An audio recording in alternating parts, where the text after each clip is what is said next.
discography, your whole, when people search you on Spotify or wherever they listen to their music, you're gonna get a lot of fire from there, not just people who had a lot of money and wanted you on record.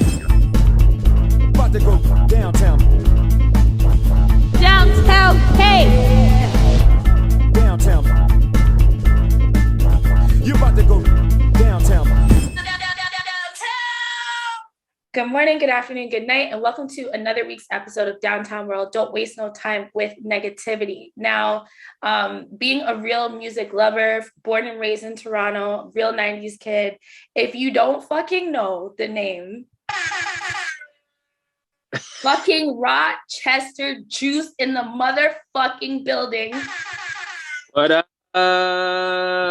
Hey, how you doing? I'm doing well. They never heard me curse so much, but like this brings out like the inner youth in me. I just don't give a fuck today. Like, what's good?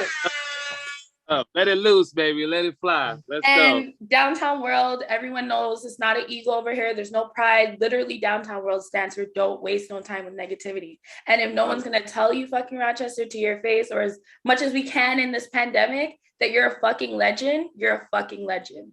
Straight up. Oh, thank you. Like, you just made my day with that. Thank you so much, Kay. Shout out to the Downtown World community too, man. Much love, much love. And it's really an honor, shout out to Alicia, the whole team, because as I said, you're a legend, and anyone that's coming up in the Toronto scene and knows anything about hip hop, your name has to be on that list, a part of the conversation, anything, like hands down, Julie Black, Cardinal Official, my Rochester, straight up, Rochester Juice, like everyone. I keep trying to tell them. They don't listen to me when I tell them. Maybe you need to tell them, you know what I mean? How have you been? How are you doing? I'm great. Honestly, I am great, all things considered. I know it's been a rough time for everybody, and we can't say that enough, but, I'm almost feeling like, survivor's remorse or survivor's guilt, because I'm thriving right now, man. We're doing very well. The Block Trade label is thriving right now. The Rochester brand is elevated right now. I got a brand new project out right now. I got so much to talk about. So I'm great. I'm blessed. That's amazing. You look great. Your skin is glowing. The hair, the edges are thriving. Everything's looking great. That's how we want to see our legends. So that's great. Speak of that, I just came from the doctor's office. I did my little checkup today. Yeah. And the said I was 99% perfect, as a human being. Like, listen, man, the only thing you need is some more sunlight. And I said, well, I live in Canada, so it's a little that I miss Jamaican sun. Oh, man. But clean bill of health, so I feel great. Thank you. What I would do for some oxtail rice and peas right now. Yes. And as a Torontonian, you can appreciate these sounds, right? Absolutely. I was gonna say, what's your favorite spot in the city? Oh man, you're asking me to start a fight right now. You know what? A staple for me, and many of my watchers know, my mom's first job in Canada, when she was an immigrant coming in, was Randy's Patty. And there I pretty much grew up in Randy's. They all know me by first name. And That is somewhere that's home for me. So shout out to everyone, Eglinton, Oakwood, Little Jamaica, Randy's, big up yourself every time. Bam, bam, bam. What about yourself? That's definitely top 5 right there. I grew up in the Jane and Finch / Rexdale area. So for me, it was all about Jamaica House. So that was a big spot for me. Top curry goat in the city, if you ask me. I love food. I don't shy away. That's why I make sure I can afford my food. So let me know, what are you ordering? What are you ordering at Jamaica House? Well, yeah, it's definitely first is the curry goat, white rice, not rice and peas. Like, you gotta get it right. Do it right. Come on, we can tell who you are if you order rice and peas curry goat. Okay. Definitely. Dumpling, how I'm feeling, a piece of fried dumpling or some flatten on the side, and I'm a ting guy. I like the ting, so I'll get either a ting or just a water, just because I'm getting older and I got to stay a little bit healthy, you know. But Shout out to that. Shout out to that for real. So, you know, I'm low-key laughing inside because I'm like, you're speaking to me as if like a new artist, as if like, as I said, you're not a motherfucking legend, just like, but you know, I have to do that because I know all of the ones that rock with me, all the people that I grew up with, went to high school with, times, you know, I'd be at the patty shop thinking I was helping working and the stereo would be playing and fuck. Shout outs to the real Flow 93.5, you know, back in the day, and you would hear your tracks come on and you would know what time of day it is. It'd be usually you're leaving school around that time, and it's just straight nostalgia. And I love the fact that you've never given up and you're still here. And you spoke about that in your newest project, Terminal 3, with Private Name, Private Number. And I salute you for that transparency. Thank you. And yeah, shout out to Mel Boogie and my man Mark Strizzy, you know what I'm saying, who have been rocking with me from day one. So I'm glad you brought up their name. If you look at the Do It Like We Do It video, my very first big budget video, directed by Randall Thorne, RT, who's gone on to do amazing big things in the city and all over the world. Yeah, they were playing my auntie and uncle over there. So. They were everyone's auntie and uncle. Let's be real. Let's be real. And they've literally been that throughout my whole career, man. So, yeah, it's all love. Thanks. And I love that. And, you know, the discussion, I'm just going to dive right in because I have Rochester in front of me and I'm going to take that leap, right? Here at Downtown World, we say, eat fruit and mind your business. I'm going to try my best today. Try my best. But also we mean that as in fruit being knowledge, wisdom, things that's good for the soul, but as well, you know, eat your fruit and mind your business. Eat fruit and mind your business. Mind your business. Love it. Right. Love it. So being from Toronto, you can speak on the politics coming up in the rap scene, and especially the times that you were in. That was like the real nostalgic times, like the times I look back in Toronto music history and like why we can appreciate, you know, all the things that are happening now. What are your thoughts on just how the Toronto music scene looks now and releasing new music in this pandemic, like post or pre Panini? I don't really know where we're at in it, but yeah, no, it's I think it's a great time, to be honest. Back in the day, it was way more difficult to put out music because you had to be super strategic, right? With them songs that you put out, it was very expensive to record. It was very expensive to shoot videos. It was very expensive to get approvals. And once all of that done, you have to pitch your song to either a radio station or a college radio station or Much Music or whatever the small outlets that we had were, which were few and far between. So you had to do a lot just for a little bit of ROI, right? So now, after being, you know, signed to, you know, Maple Music / Universal Records back in the day, and knowing how it is to work with some of the bigger labels, to be completely independent now and have the control of putting out, you know, freestyles and songs that I've maybe written last week, and you know, having been able to move fast and just get out my ideas. I think it's a blessing, you know. It can be a double-edged sword because it's so easy now. Like, it feels like everybody can do it. You know what I'm saying? The cream still rises to the top, though. Exactly. Also, you just got to work a little bit harder, be a little bit more creative, and be able to stand out with your music. Which you definitely do and have done again and again and again and again and again, like literally. So, you know, you can be humble and shit. I'm gonna do it for you today. You know, it is what it is. Alicia keeps telling you you're too humble, man, when you talk. You are, but it's okay. Probably it's part of why the people love you and fuck with you, especially from your hometown. So it's how my mama raised me. I can't help it. Shout out to moms every time. Mm-hmm. Now, a standard question that we do ask here at Downtown World, don't waste no time with negativity, is what is the situation, Rochester, that you could say it was definitely negative, which I'm sure you have plenty of, but somehow, some way you found a way not to waste any time with negativity? what can I say? There were times when, this, and now I got to break it down to which one. Be real with me. Be like, I'm here with you. Yeah. One that sticks out for me is reaching out to like a lot of bigger A-list American artists and connect with them organically and do work with them, and just being in the States and LA and Miami, and you know, trying to work with these artists and showing them what I was doing and what I was about, and you know, them just wanting to work but wanting a lot of money.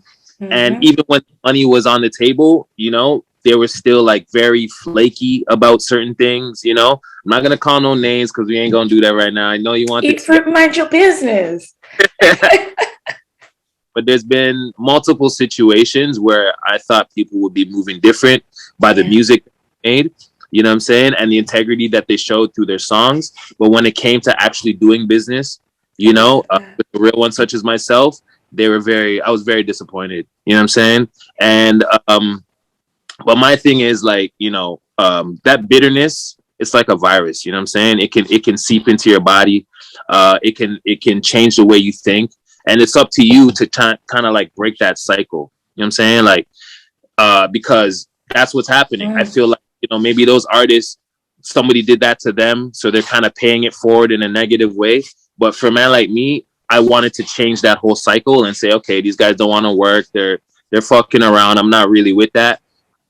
When people approach me now and I have that energy and I have that leverage, I'm not going to move the same way, you know? So that's why I was doing a lot of features through the past year and over the pandemic, because I would see people and artists that were really good, you know what I'm saying? They might not be on the level that I'm doing it, but they're talented and they're hungry, and all they need is that shot to get to where they need to go. And far be it from me to just stop that, you know what I'm saying? Like, I want to empower those type of artists. I don't want to be the artist that would stop them from being as good as they can be. Because if, first of all, it's just not my energy. And second of all, if they do blow up, I don't want them talking shit about me. Facts. Was the one that, you know, blah, blah, blah. So like, it's just good energy. And I like to keep that going. And that's what's, you know, kept me going for so long. You know, something that I've definitely been learning more and more as 2021 going into 2022 goes on is like, energy is the new currency. Like, fuck all that other shit, the money, like, it's what can you do for me? But in terms of wellness and how do you leave people feeling, like, fuck the algorithm. And the more people are being like plummeted into the future, it's really becoming something where it's just like people are realizing, yo, I need to be mindful of how I leave people feeling. And as I said, I'm here in front of one of my hometown heroes. And I'm like, fuck, this is a full circle moment. And you doing this for me. Like, you don't have to sit down with smaller blogs in the city. You doing this for me shows energy. Energy is the new currency, you know? Yeah.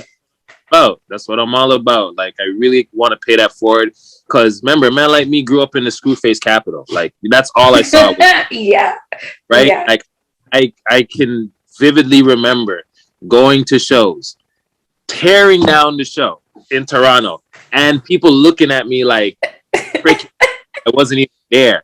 But when the show ended, they would pull me on the side on the one ways and be like, yo, that was dope still. Like, you know what I'm saying? I can't hail you up too much because my brethren's over here and he came on before you or whatever, but it was love. You know what I mean? And it's like, are people giving you cut eye because you're doing well and, you know, crabs in the bucket mentality. And I think we need to change it, you know? And if I could leave any mark on, you know, whatever my path is and wherever it goes and wherever it finishes, I want it to be that, you know, I kind of unified the whole Canadian hip hop scene, you know, and help people work together with other artists and really help, you know, doing what they did in the South in the North.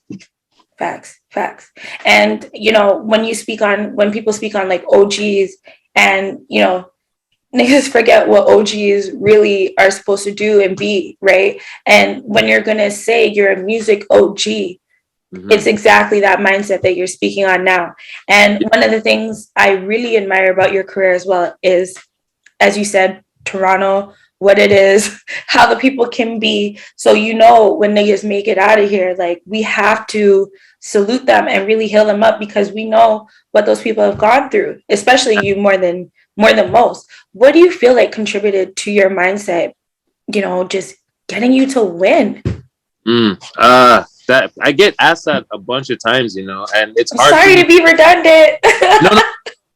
No, it's just because I don't have a clear answer. You know what I'm saying? I think me being through everything that I've been through in life and wanting something different. You know what I'm saying? I study a lot of you know, motivational speakers. I spend a lot of time on YouTube and people who've been successful, the Denzels, the Jay-Z's, the you know, even down to the Tony Robbinsons, the Steve. Yeah. Like, all people, you know, 2 Chainz, like a lot of people who've been through so much adversity, and, you know, they find their way to make it through. And a lot of the times it's empathy, man. You know what I'm saying? When you reach the level, there's a success level, like, you know, where people are at, you're young and you're successful and you're doing it. But like, even a guy like maybe Justin Bieber, who hasn't even reached 30 yet, but has seen so much career, you see how empathetic he is to a lot of things now, right? And the music he's putting, how in touch he is with, you know, with Christ, and he's married, and he, you know what I'm saying? He's not even 30 yet, you know? So like, it's just, I see that, and I see like, what's the end goal? And when people get past the phase of the glitz and glamour and, you know what I'm saying, like doing it big and all of that, what really lasts and what's really important to them when all that's over. And I think it's the friends you have around you, you know what I'm saying? The energy you put out in the world, and the people you make happy, you know what I'm saying? I mean, the stories that people have to tell about you, man, it lasts more than whatever car or shoes or clothes you have, you know? So that's just the energy I put out.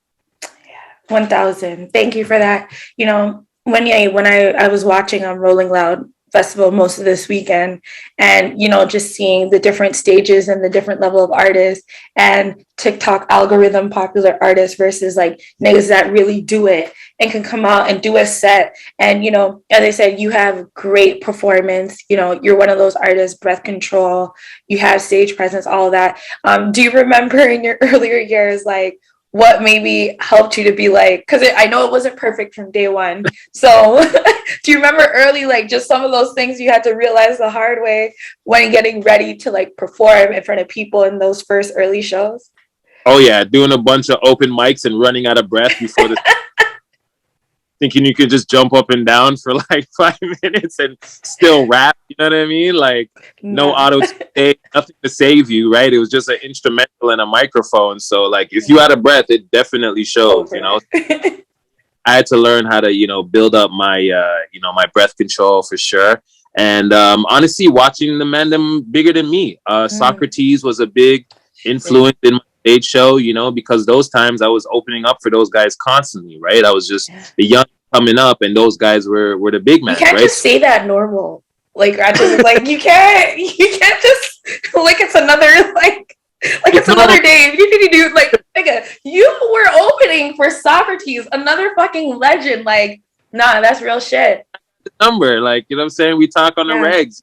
Like, Maestro Fresh way back is like guys who I watched growing up, and now I consider them friends, you know, like they're always a call away from whatever I need. So Cardinal also one of the top performers, not just in Canada, but maybe period in hip hop, man. He's top 10. Energy, you know? Ooh, man. Like, you know, if Swizz was a realer one, not to cut you, if he was a realer one, that versus, I understand, you know, Big Daddy Kane, KRS One, but if they had Cardinal and KRS One, like if he was really internationally like that, ooh, that might be coming. Who knows? You know, they need to take it international. Just know it was first said here, so if we see it next, like we know what we got to do, right? Yeah.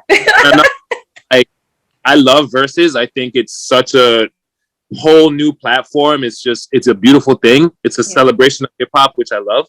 But I think it's become a little bit too New York right now. You know what I'm saying? I think it needs to go a little bit more international, or just even more national, you know, with more Southern artists and the West Coast artists and the Northern artists, you know, and see what else is out there. Definitely.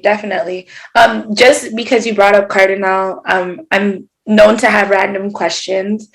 that moment when Cardinal showed up to the Much Music TV Awards on the TTC bus, what was your reaction? Because I know like everyone in Toronto has a different story of what their reaction is, where they were, how they found out, or if they saw it themselves. Do you remember hearing or seeing that yourself and being like, "Whoa, whoa, whoa, whoa, whoa." Yeah. Laughter, yo, like, and like saying like, that's him. That is Cardi. You know what I'm saying? He reps Canada, Toronto to the fullest. People call Drake the ambassador, but I don't think so. I think it's Cardi. He's the ambassador of what we know as our hip hop scene. You know what I'm saying? And he's from day one. He's never switched sides, and he does that wherever his energy is the same wherever in the world he is. Wasn't at all, but it was beautiful to see. Yeah, it was one of those like legendary moments. Like I've always been like, that's something you kind of like Caravana. Everyone has a Caravana story. I feel like that's one of those moments. Like I remember being a youth at home watching it on TV and like being like, yo, is he pulling up on the and it was a time when the new buses dropped. Like it was a whole I may show you my age, but it was a whole thing. So yeah. It was big. It was big. It was big. And that's another thing that I just really love about Toronto and the music scene. Like real music heads know, like you mentioned the South or whatever, but real niggas know Toronto is a known hub throughout the decades for this scene, for like birthing some of the world's largest artists, and as well curating some of them, because for quite a bit of time Rihanna was, you know, here kind of camping it out, doing, you know, so we are known for that. And Justin Bieber technically is not from Toronto. He's from Sarnia, which a lot of people outside don't really like get. So we claim him same way. Yeah. Sometimes. But you know, it's just really beautiful. So speaking of Terminal 3, which is your newest release, I would like to know how did that relationship form between you and Private Name, Private Number?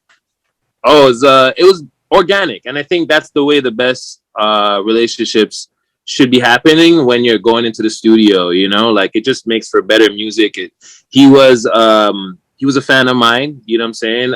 He's been following my career, and we had a mutual friend in the name of Pound Entertainment, you know what I'm saying? Everybody knows as Pablo.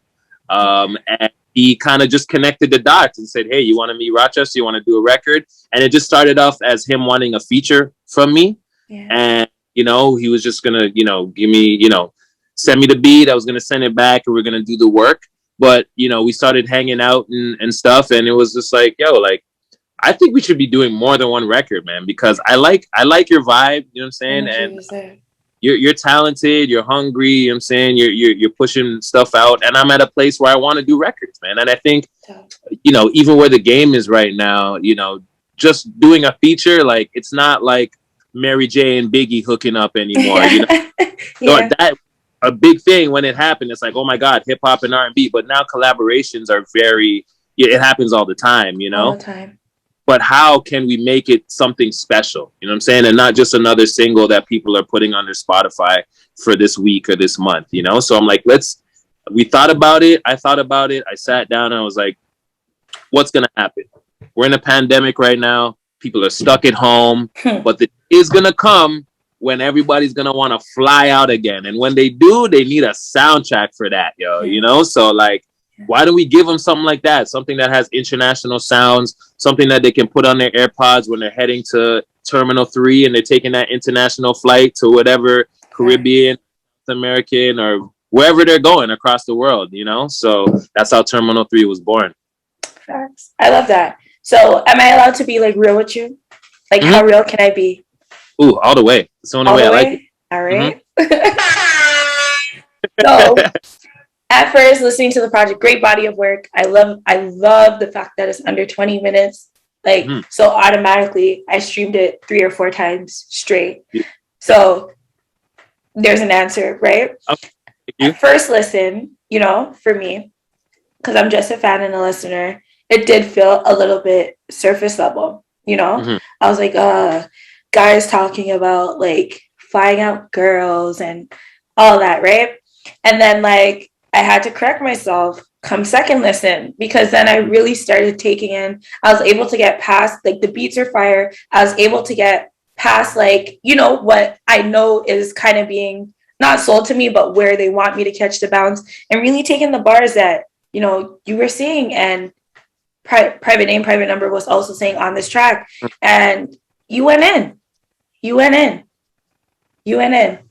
Thank you. I damn right. You know what I mean? And that's what I do. You know, I try and balance it, you know, because I want people to have a good time, but I want them to leave, you know, I don't want people to just listen to my music once and feel like they figured it out. You know what I'm saying? Like every time, you know, my music is onions with layers of stuff that you can peel back on your second, third, fourth, fifth, sixth listen if you're paying attention. You know what I'm saying? So that is part of my style. I'm glad you noticed it. You know, most people don't, you know, but either way, as long as the music is still good, I'm happy. You know what I'm saying? But more than good. Yeah. And I like to make music that, you know, that has some kind of legacy to it. That you can listen to it now, or you can listen to it 5 years from now and still get that feeling, you know, because this is timeless. Right. So I come from the school of like, yo, if you haven't heard it, it's brand new. You know what I'm saying? So make something that you feel that you can listen to it in 2021 or 2026, and it still feels like it wasn't just made at that time for that time, and that's it. You know what I mean? So yeah. I feel like the only remix you'll probably need is like when niggas is going to Mars and shit. Maybe, I don't know what they're gonna call that terminal, but that, like, you know. Yeah. For right now, like it's timeless. We got Terminal 3, and you know, on Last Laugh, you know, I'm hoping, because at a time it's kind of like you guys didn't really sound alike, but if I fuck around, I wasn't listening to her, I can mix up who was rapping at the time. So Last Laugh, you know, I'm pretty sure it was you, but in one of the bars you said, "Used to be broke, but you know I'm resilient." Was that you? Yeah, that was me. Yeah.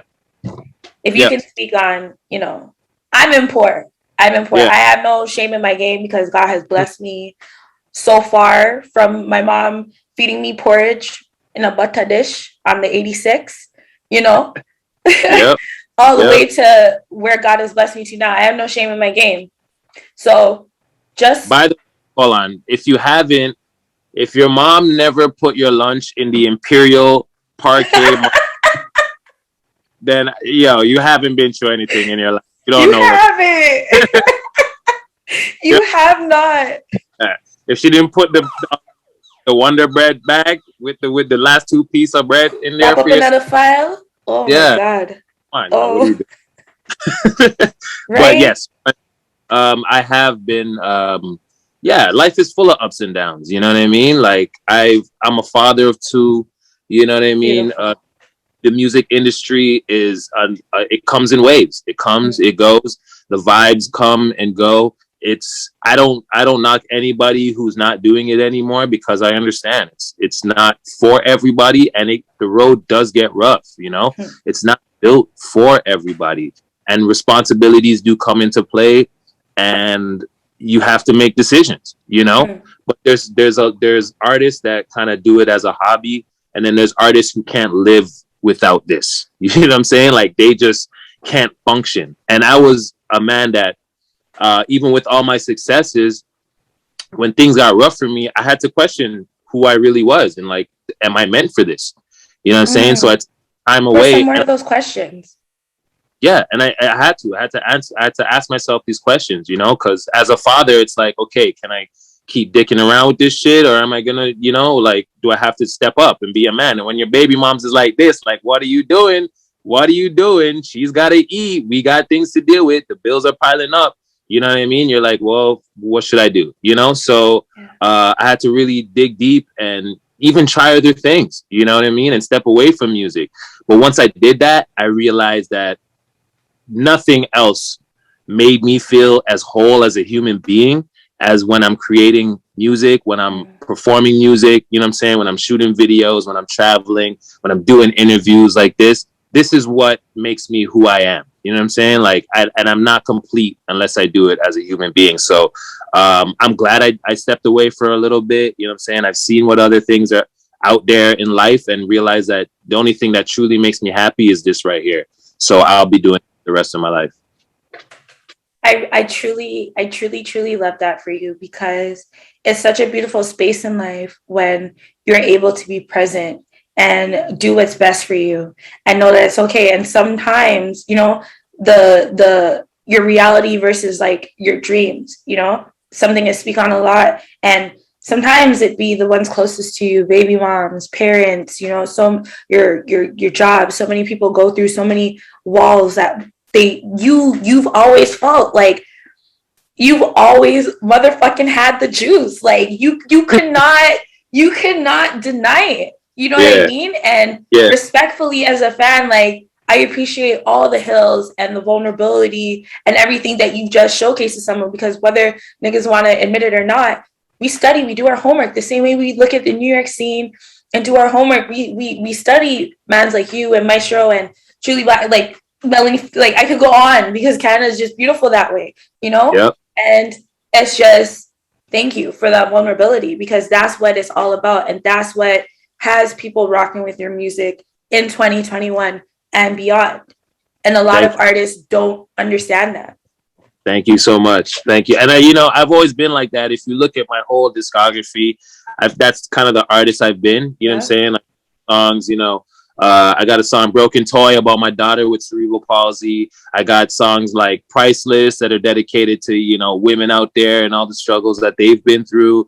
Like I'm always trying to get under another surface level, and give people a good time and help them party and get through your stuff, but also motivate them and show them that they're not alone in the struggle, and especially in rap, it's a little bit harder because everybody's like, it's a braggadocious style. It's a very confident thing. It's, I'm saying, it's a very alpha thing, but also it's our vulnerabilities that make us more relatable, relatable, and that's why, yeah, you see that now with a lot of the bigger artists coming out, them being more vulnerable and opening themselves up, and it just makes you more of a human, man. It makes you want to rock with them more. So yeah, more of a human. That's why we can appreciate artists like Nas and things like that, because there has to be a balance.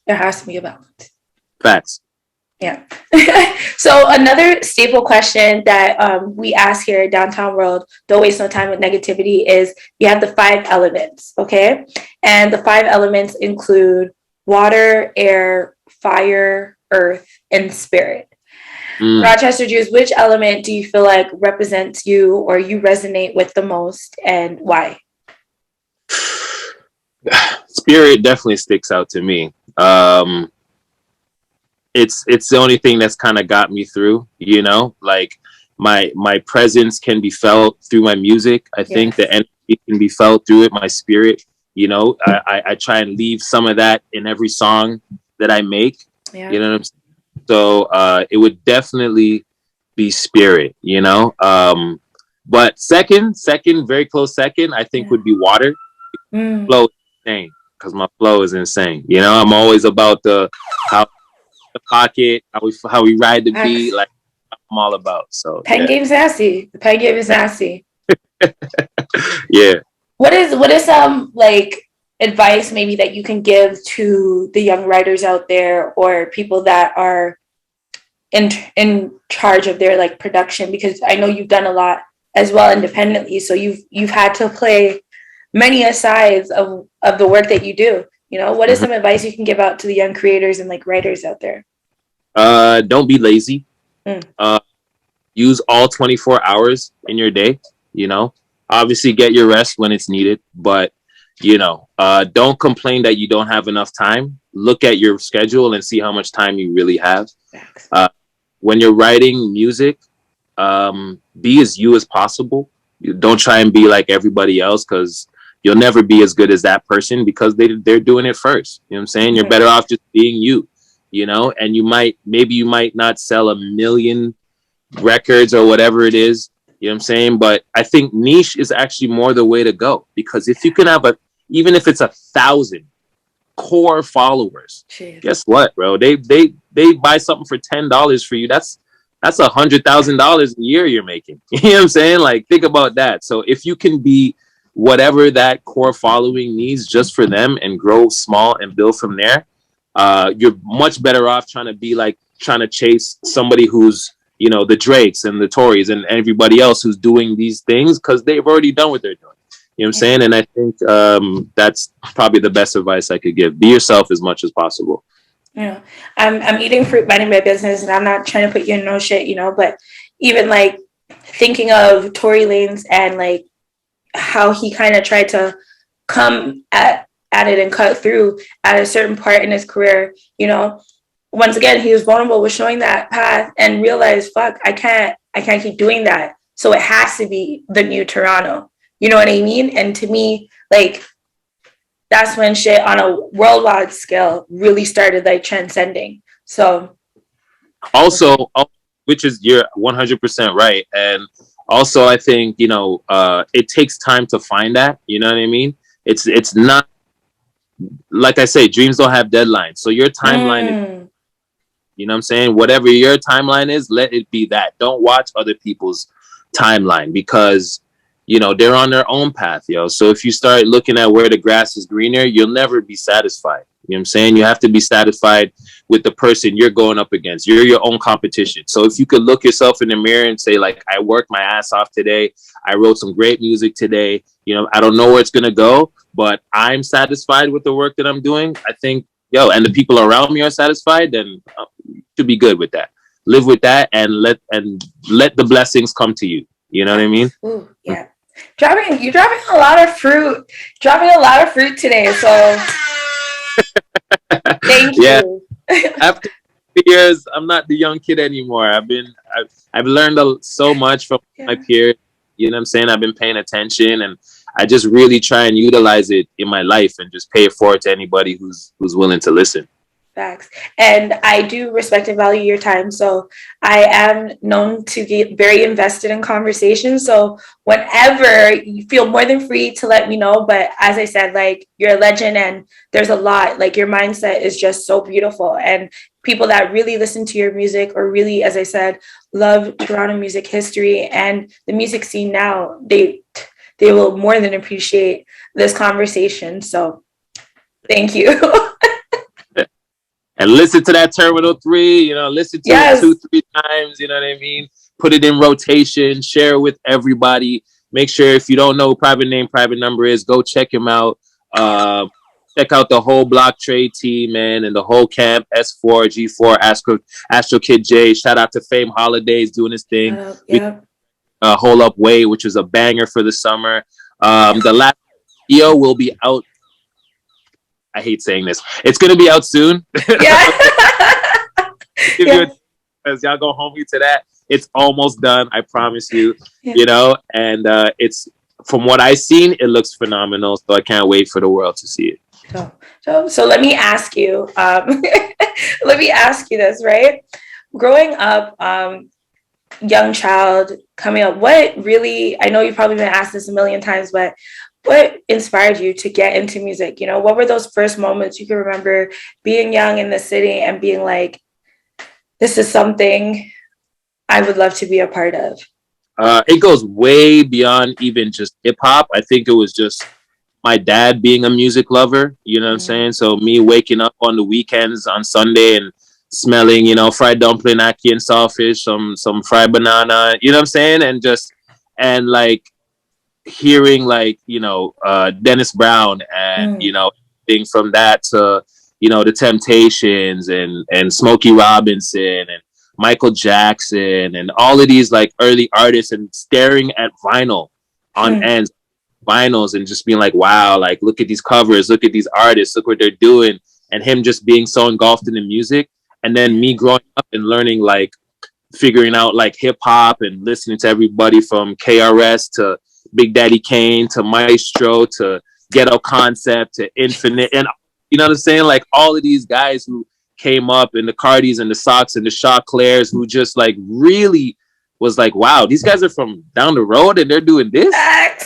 Like it was mind blowing to me. For us, maybe now, younger people today, it's nothing because we see it and it's so kind of accessible. Yeah. But you Back realize then. that if you were on TV, if you're on much music and you're from where we were from, it was like people don't recognize like what CBC used to look like. It was just Man. it was like okay. Let them know. Yeah. When you compare it to like an NBC or whatever, so like once we started infiltrating like obviously much music and then BET and World after that, it was like, yo, I think if you were from the city, you couldn't help feel like we made it. You know what I'm saying? Like not just that person made it. You know what I'm saying? And I love that energy. Not everybody, some people were jealous. You know what I'm saying? Everybody got their attitudes. It's cool, whatever. Yeah. But I remember the people in my circle, we would feel like, yo, we made it. And we could do it. Juice, you're just as good. Yeah. You have the Yeah. You're the next one. You know what I'm saying? Yeah. So like going. So I'm gonna always do that. Always. It's crazy because when you think about like the other day, I don't even know, but recently on social media, Drake was on stage and he was doing this whole thing with caffeine and URL TV, and I love freestyle rap and like the art of that and the respect. If you're a real MC, you gotta respect it, Yep. And Absolutely. seeing that growth, to see, like, as I said, you guys bust down these doors for all these people to get through, to now like being the leader and taking like hip hop into newer spaces via our city. What does it feel like to you when people like myself, I'm here, I'm like, you're a fucking legend and XYZ, but what does that like feel like to you? Does it like, do you take it? Do you like, what are your like real thoughts on it? Honestly, I obviously I'm humbled, and Sure. Yes, you are. you know what I mean. I am, and every time somebody says it, I feel like I'm hearing it for the first time because I'm so engulfed in what I'm doing and where I'm trying to be that I forget. You know what I'm saying? All the things that I've done. You know what I'm saying? Like Alicia got to remind me sometimes. My team got to tell me, "Oh, do you know who you are? You know what I'm saying? Do you know what you've done?" Like I'm like, yeah, but it's what I'm doing now and it's where I'm trying to go, because there's a lot of people who were born in 98 that don't really remember any of that. You know what I'm saying? And that's not no fault of their own, obviously, but I want to make sure that, I'm not so dependent on my past that I can't look towards the future. You know what I'm saying? Ooh. So, yeah. Ooh. See what I'm saying? That mindset. And that's what just gives you the timeless and that trajectory and that generational wealth and everything like that, big nerd. So Elon Musk is like literally the richest man in the world right now. And he's just like, same shit. He's just like, yo, I have $6 billion. UN, do you want it? Give me the plan. I can solve world hunger. But like, man's are on Mars right now. Man's are like, what do you? Oh, like, so yeah, and I think that's a good mind state to have. Be grateful. Don't forget, you know what I'm saying? Like, because that's got you where you are right now. Exactly. But some people are so dependent on their past that they can't the future. They're just they say, yo, I did all of this, so why can't you pay me respect? Or you know what I'm saying? Like, you need to humble. Like, yo, man, it's like, what are we doing? It has you stagnant when you think that way, for real. I recommend to those people, Jay Shetty, Think Like a Monk. That book is life, and it can do wonders. You Jay Shetty fan. I'm so glad you said that, yo. Like, are you reading? Are you fucking with that?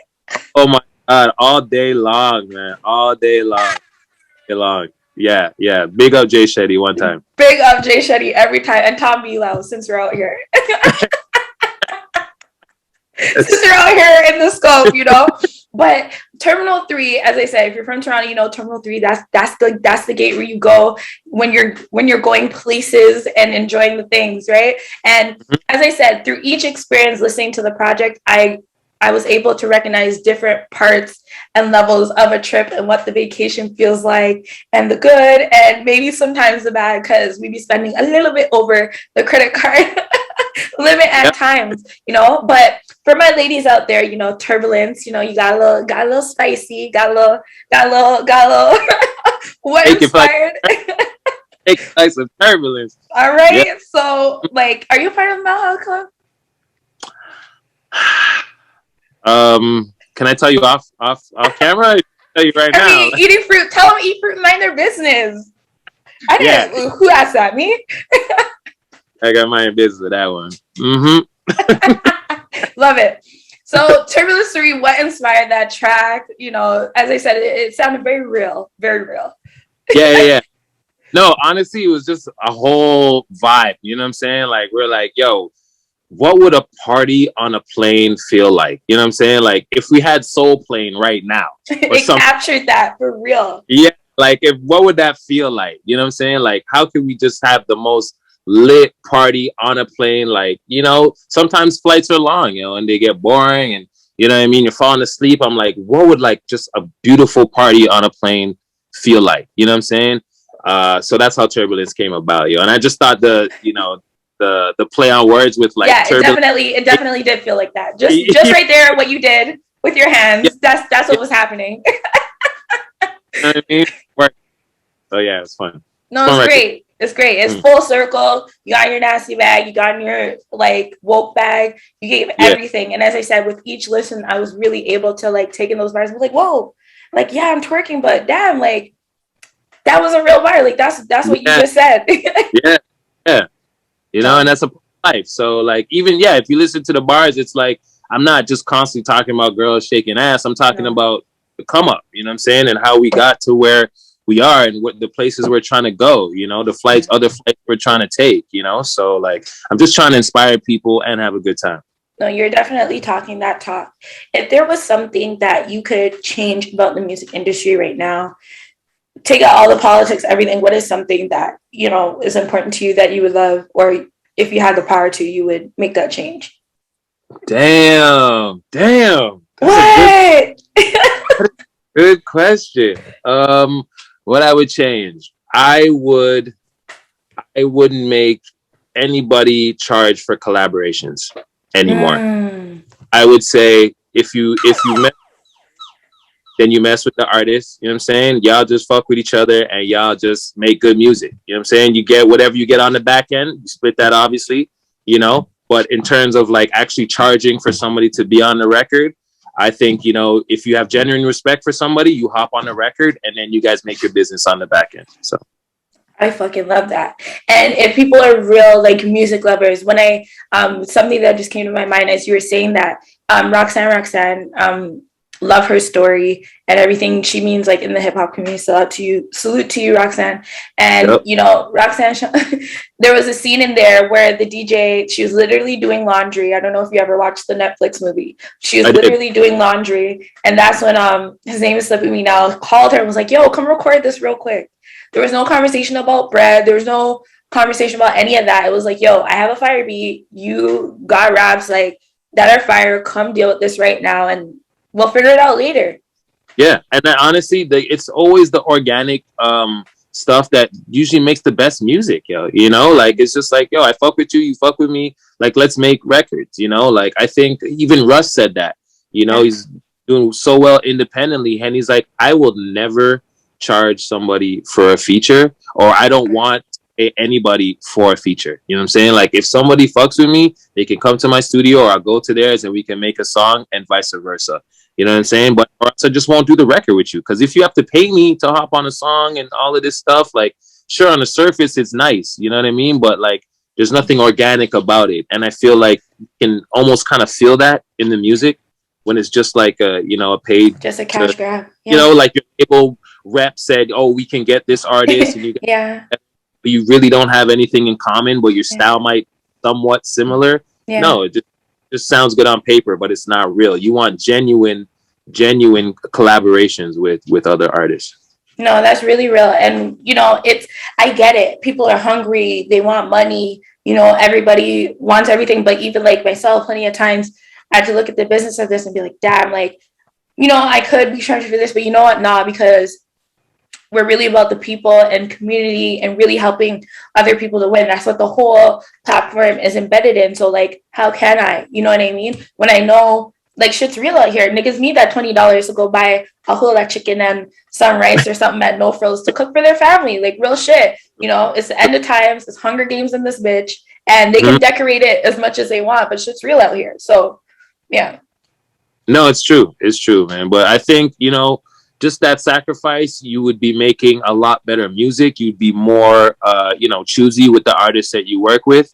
And in Yeah. terms, your music would come out so much better, and that, you might be losing money here and there, but like your discography, your whole, when people search you on Spotify or wherever they listen to their music, you're going to get a lot of fire from there, not just people who had a lot of money and wanted you on records.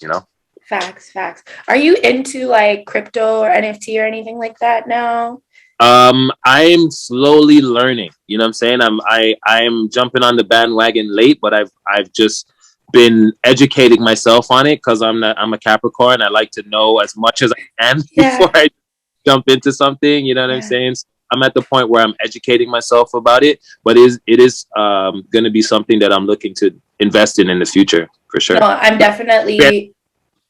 I was just about to say I'm really excited, and like people like yourself, as I said, you have this huge discography, and like it's like a whole way that you can make some real amazing residual income, especially with a history like yours and present as well. So definitely that's something like I'm into, like coins and stuff, but like NFT as well. I'm learning, but it is a beautiful place for the music industry. And with all those stories, good and bad, that people tell about like labels and being independent and this and that, I feel like it's really a place where you can start taking control. And like if you are what you say you are, like similar to like when Nipsey was charging, like, what was it, like a bill for his projects? Like, yeah, nigga, like stand behind what you're selling. Facts.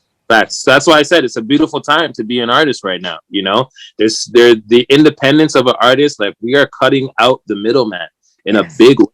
So these labels better know themselves, because we are learning the game, and everybody's tired of being fucked over. You know what I'm saying? Like, yo, we need the whole pie. If you're writing your music, if you're creating your music, if it's all you in the whole process, you deserve to be paid accordingly for that, and it's sad to see a lot of talented people, young people, get to the highest heights of music, but by the time they reach their 30s or 40s, they have nothing to show for it. Nothing. Like, yo, we need to be taking care of these artists, or we need to find better ways that these artists can take care of themselves. Facts. And I love the fact that there's conversations like being built around like having real foundations in hip hop, where it's thinking about mental health in the music space, and that probably being a part of like contracts, or thinking about, like, as you said, what happens to our legends. Like, we've seen the Locks out here. They're a great example of maybe, mans that could do it right. You know what I mean? And they've diversified their income in great ways, and we were able to see them as kings and verses, and everyone. It was a great time. It's a great time, right? But it's a lot of business behind it, and people need to put the pride aside and speak to who they need to speak with, and try to get into rooms to really like get that winning mindset. I agree 100%. I'm working on it. No, I believe in you. Given, looking at your resume, I'm sure you'll get it right. I'm sure you'll figure it out. So, okay, Toronto, Drake, Rochester. How am I not going to ask you a question about it? But, I'm Kay from Downtown World. Don't waste no time in negativity. So what I will ask you, being a true lover of music, what is one of your favorite or top Drake tracks, and why? And I know that's hard. Hard. It's not. Shit, let's go. 5 a.m. in Toronto. It's definitely one of my favorite records. It's an older one, you know what I mean? But no, that's the one. Yo, like every time I hear that Boy Wonder made that beat, you know what I'm saying? That's the homie. And I was like, the bars on that is just, it's dumb, you know what I mean? And it's like, people forget, like, this was at a time when people thought Drake was just like the singer, you know what I'm saying? Like, he was just the Gallus guy. And I'm like, yo, this guy has bars. Blackberry Drake. Let him know. Yeah. So I think that's the record that like solidified me as a Drake fan, Jeez. Mm-hmm. No, like I'm really in the trap, like whipping the Sanjay. So, Ross and mans like that being like some of my favorite artists, I can appreciate the 5 a.m. in Toronto. Mm-hmm. That is nice. Like, cause didn't think I was coming, did you? I didn't think you were coming. I was like, please don't give me something like Hotline Bling. Like, let's really, cause he has those. So all day. Yes, Thank you all for day. that. Thank you for that. Eat Fruit, Mind Your Business. What is one of your favorite tracks? Rochester? Oh, see, that's harder. That's harder, right? Babies now, you know what I mean? Like, it's my children. Damn. How about I hope this makes it a little bit easier. One of your favorite tracks, maybe for a reason that your fans probably wouldn't have guessed or anticipated. Okay. Okay. Okay. I have a song called The Awakening. And it's off of my first album, my A New Day album, and it's the last record on that album. And it's about a conversation I had with myself, you know what I'm saying, about where I wanted to be in the music industry. And a lot of the things I prophesize that is going on right now, I put in that song without even knowing it. You know what I'm saying? Like all the thoughts that I have, you know, the negative thoughts, the questionable things of what might happen, you know what I'm saying, where I want to go, how people would hate on me, you know what I mean? And me kind of just, you know, just like the angel and the devil, just having a conversation in my mind, you know? So it was, you know, there's not really like a structure where it's like hook verse. It's just a conversation of me going back and forth in my own mind. And, you know, I thought that song is kind of ahead of its time in that sense, different. But sometimes I listen to it and I'm like, damn, yo, like, wow. You did that. No, honestly, that is one of my personal favorite albums from you. Thank you. I'm like, as I said, like baggy hoodie, navy blue cap days, like that's a Rochester. Like, you know, you look at how cute, whatever, but like that's a Rochester. Like, really grew up with knowing. And thank you once again for like you're kind of surprising me with these answers. So that was a really great one. They're great questions, honestly. I think you're an amazing interviewer. Thank you. Right. Future, I love your energy, and I can tell that you're genuine with the things you're asking and saying. I can't fake this. Yeah, and I've done 1,000 interviews, and I can tell the difference, yo. So you're a real one. Respect. Woo! What? I love it. So I don't want to waste your time. What is something about Terminal 3 with private name, private number that you would love for the fans to know upon its release or it being out, or what's to come with this project?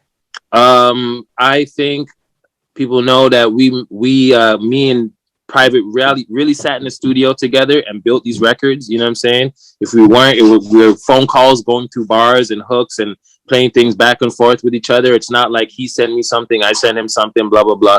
We were in the studio together, one spot the whole time. And it's very collaborative. You know, we fed off each other's energy, and it was made, the concept was made a while back, and it took us a long time with scheduling for us to actually get in the studio. But once we did, the songs came out like that. You know what I'm saying? So I hope people check out his stuff. I hope people check out all my stuff.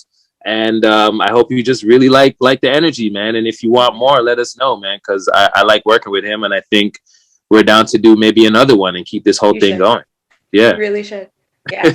No, you can really hear that throughout the project. You can tell the difference. Well, maybe it's me because I listen to so much music all the time, but as you said, you can hear no pockets were left unpocketed, if that if that makes any sense. Like, you can really hear it wasn't a set back and forth thing. Like, you're really there feeding off each other's energy. And as someone embarrassingly that still goes on YouTube and watches like old studio sessions with Rockefeller and shit like that, I can appreciate that. Do you? Thank you for not leaving me out there. Thank you. But you know, it's amazing. As I said, Toronto legend, you have been resilient, you have been humble, you have been gracious, you have been talented, you have been vulnerable throughout this whole thing. And we can appreciate you so much for that, from speaking on your family to your creating process to your mentality. Damn, I was up in your business, you know, but I truly appreciate it because these are the moments that, as you spoke on, that people will forever live with. And nobody can tell me nothing, especially after today. Nobody cannot tell me nothing about fucking Rochester juice. Thank you so much, yo. Yeah. World, you guys are amazing, yo. Shout out to the whole community, man. Like, yo, stick with this one, man. Stick with this. Be going places, right? Thank you. I truly respect it. Terminal 3 out now with Rochester and Private Name, Private Number. Stream that 1, 2, 3, 4, 5 times. And go back into this old catalog. You'll really appreciate, especially now in 2021, as you said, with The Awakening, like it's kind of like rewatching The Matrix. It just hits so much harder every time and as time goes on. So that's beautiful. And that's something really amazing to stand by. Thank you. Thank you so much. This is a great interview. I really appreciate it. No problem. Thank you. You guys make sure to run it up, like, subscribe, share. Let's start bothering Rochester with love. Like, I don't know why, but let's just start annoying him until like he has to start doing those weirdo lives talking about, damn, like y'all need let's shower him with love. The Panini has taught us anything is to just put that ego aside and really like show love. And you know, as you said, 5 a.m. in Toronto, I'm still on that one. Like, I'm going to have to bump it after to be like, damn, he was right. After Terminal 3, of course. But it's your girl, Kay Blair. Don't waste no time with negativity. Downtown World, Rochester Jews, the one and only Toronto legend. Thank you. Downtown K. Downtown. You about to go